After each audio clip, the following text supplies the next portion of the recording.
pense que les associations ont une part très importante dans la société. Quelque part, pour certaines, elles prennent le relais là où l'État, par exemple, peut pêcher. Je pense notamment à tout ce qui est l'aide à la personne. Je pense au Resto du Cœur, au Secours Populaire. Voilà, si ces associations n'existaient pas, je pense que voilà, il y aurait un public qui serait vraiment livré à lui-même.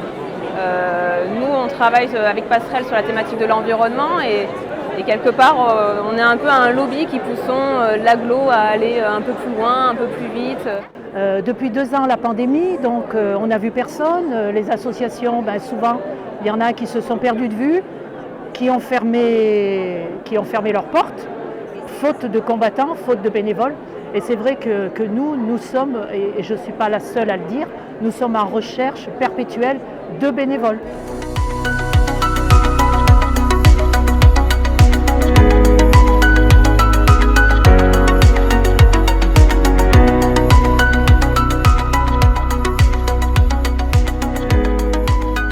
Ça fait 28 ans que ce salon, ce forum plutôt, se tient entre Thun et Tournon par alternance, justement parce qu'on a lié complètement nos associations sur les deux rives. On est pratiquement 100% des associations sont tournonnaises et thénoises.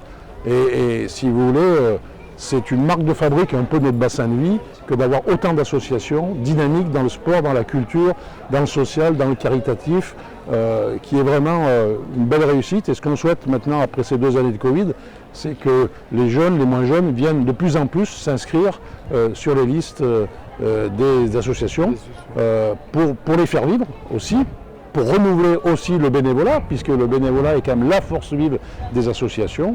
Et là-dessus, les 2 villes sont vraiment des partenaires actifs à tout point de vue. Depuis 2 ans, le lien social s'était quand même un petit peu distendu.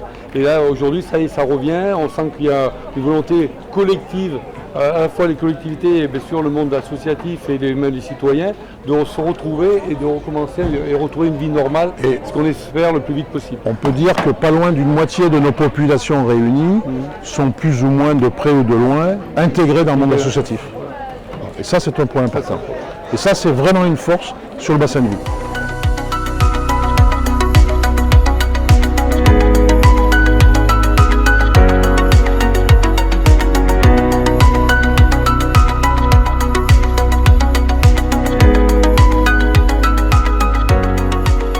Ce forum, il est juste là pour dynamiser le groupe, pour se faire connaître, se faire reconnaître aussi, puisque c'est un cœur finalement qui est tout nouveau, puisqu'on a commencé il y a à peu près 3 ans, juste avant la crise, et on a juste eu le temps de faire un concert et après tout s'est arrêté. Donc là, c'est important pour nous d'être présents ici et d'en parler, et que les gens nous reconnaissent aussi, puisqu'on a donné un concert l'année passée, enfin quand j'ai l'année passée, c'était au mois de juin à Tournon, et les gens avaient l'air contents, et nous aussi d'ailleurs, et c'était super.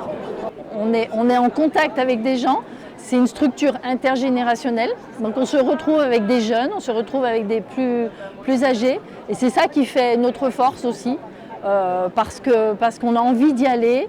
Ça a sorti certaines personnes d'une misère morale et non pas forcément financière, donc nous on y tient énormément, effectivement.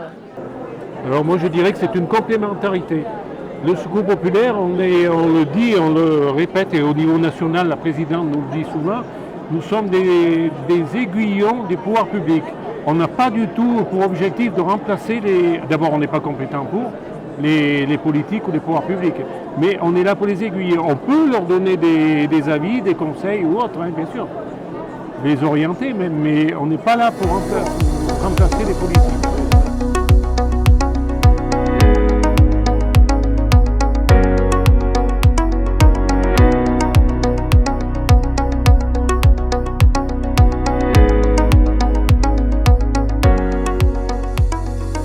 Oui, cette année, effectivement, dans le cadre du label Terre de Jeux 2024 pour la ville de Tournon, il a été proposé de mettre plus en avant la pratique sportive, donc avec des temps d'animation, que ce soit des arts martiaux à l'extérieur, de